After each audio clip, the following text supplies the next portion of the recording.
संपूर्ण विश्व में वो ऊर्जा फैलेगी। हमारे अंदर से जितनी ऊर्जा निकलती है, ये मत सोचना कि वो हमारे पास ही रहती है। हम पूरे इस ब्रह्मांड में सतयुग और कलयुग का निर्माण करने वाले हम ही हैं। हमारे द्वारा ही इस कलयुग और सतयुग का निर्माण होता, हमारी भावनाओं से, हमारे विचारों से, हमारी सोच से, हमारी आराधना से, हमारी साधना से। अगर तुम्हारे भीतर में विकृति है तो ऊर्जा कैसी निकलेगी? बाहर में विकृति फैलेगी। अगर हमारे भीतर में सद्वृत्तियां हैं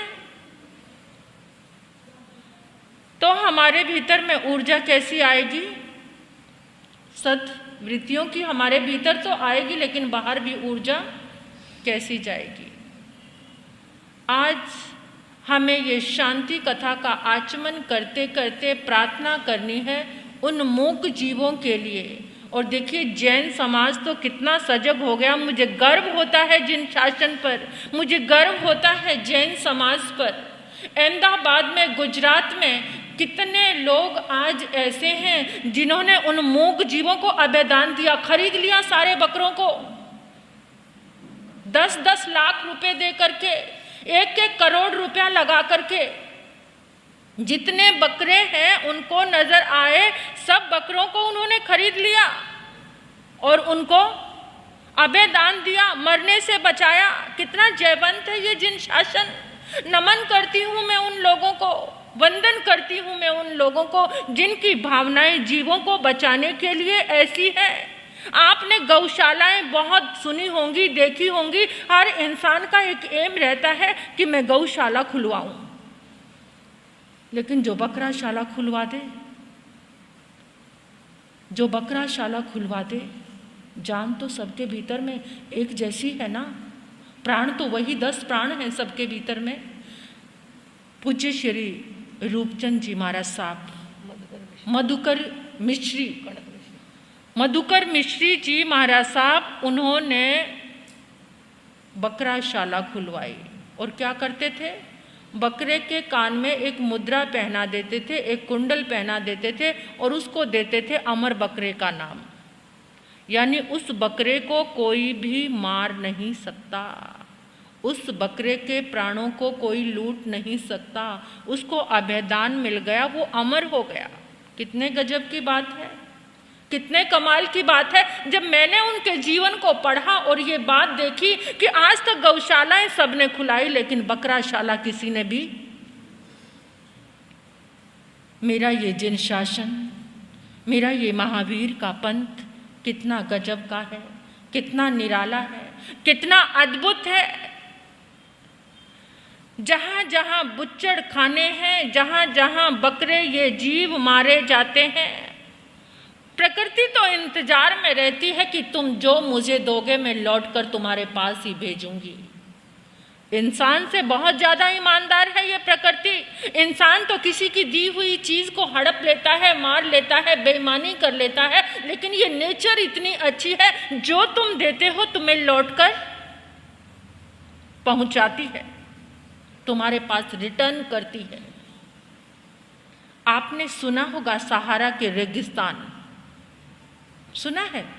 सबसे बड़े रेगिस्तान में नाम आता है सहारा के रेगिस्तान। मैं थोड़ा सा आज इस टॉपिक पर थोड़ा आपको समझाना चाहती हूँ कि आपके मन में भी भावना जागे, चाहे एक ही बकरे को मुक्त कराओ, लेकिन आपके मन में भी एक दर्द जागे, आपके दिल में भी दर्द हो कि कैसे मारा जा रहा है उन मूक जीवों को। काश मैं भी एक बकरे को आज़ाद करा दूँ, मुक्त करा दूँ। सहारा के वो रेगिस्तान कैसे बने, कैसे बने? वहां पर कभी बहुत बड़ा नगर होता था। वहां के राजा को शिकार करने का शौक लग गया। यथा राजा तथा प्रजा, जैसा राजा होगा वैसी ही प्रजा होगी। और राजा ने क्या किया? इतना शिकार खेलता, वो उसको इतना जबरदस्त व्यसन लग गया, प्रजा ने भी उसको फॉलो किया। वो भी ऐसे ही शिकार करने जाते, ऐसे ही जीव जंतुओं को खाने लगे। और एक दिन क्या हुआ? वो पूरा का पूरा नगर उजड़ गया। पूरा का पूरे नगर पर कहर बरसने लगा, कभी भूचाल आ गया, कभी बादल फटा, कभी कुछ हुआ, कभी कुछ हुआ, यानी कि वो सारा का सारा नगर खत्म होके वहाँ क्या बन गया? रेगिस्तान। जहाँ पशुओं की आहें होती हैं, जहाँ मूक जीवों की आहें होती हैं, वो जगह रेगिस्तान बन जाती है। और जो अपने अंदर हजम करते हैं उसको, उनका अंतर मन कितना रेगिस्तान बनेगा। क्या उड़ेगा वहां पर? धूल, मिट्टी, और कुछ भी नहीं होगा उस दिल में जो उन जीवों को खाने की तमन्ना रखते हैं। कोई धर्म नहीं सिखाता, कोई मजहब नहीं सिखाता कि तुम किसी के प्राणों को लूटो। शायद अच्छे ढंग से पैगंबर मोहम्मद की कुरान शरीफ में उन आयतों को उन्होंने अच्छे से समझा ही नहीं होगा। कोई भी नहीं कहता कि तुम किसी जीव को खाओ।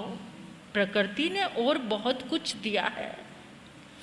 नेपाल में ये कितना बड़ा भूकंप आया था पता है ना आपको? कुछ साल पहले, आज से 5-6 साल पहले बहुत बड़ा भूकंप आया था। उसका कारण क्या था? नेपाल में एक फेस्टिवल मनाते हैं गड़ी माही। उसमें वो बकरों, उसको भैंसे जो होते हैं, भैंसों को काटा जाता है। जिस धरती पर भैंसों को काटा गया वहीं पर फट गई वो धरती, और कितने लोग उसमें समा गए, कितना जनजीवन खत्म हुआ। जब वो भरी तो वो फट गई, बर्दाश्त ना कर पाई। इसी तरह से कहीं बादल फटता है, कहीं सुनामी लहरें आती हैं, और कहीं पर ये समुद्री तूफान आते हैं। अचानक नहीं है कुछ भी। हम कहते हैं अचानक तूफान आ गया, अचानक कुछ नहीं होता। अचानक कोई चीज भी घटित नहीं होती, पूर्ण संयोग उसमें जुड़ा हुआ है। आज के दिन इस शांति कथा के माध्यम से हम उन मूक जीवों के लिए प्रार्थना करेंगे। जो बच गए वो तो बच गए, लेकिन जो मर रहे हैं उनकी आर्त आहों से इस वातावरण में अशांति ना हो। शांतिनाथ भगवान की ऊर्जा, शांतिनाथ भगवान की वाइब्रेशन, उनके शुभ पुद्गल उन मूक जीवों की आत्मा को शांति प्रदान करें। ऐसा हमने दिल से सोचना है, दिल को दर्द से भरकर सोचना है। तुम्हारी की गई प्रार्थना, देखो एक व्यक्ति की प्रार्थना होती है, एक सामूहिक प्रार्थना होती है। एक झाड़ू का एक दिन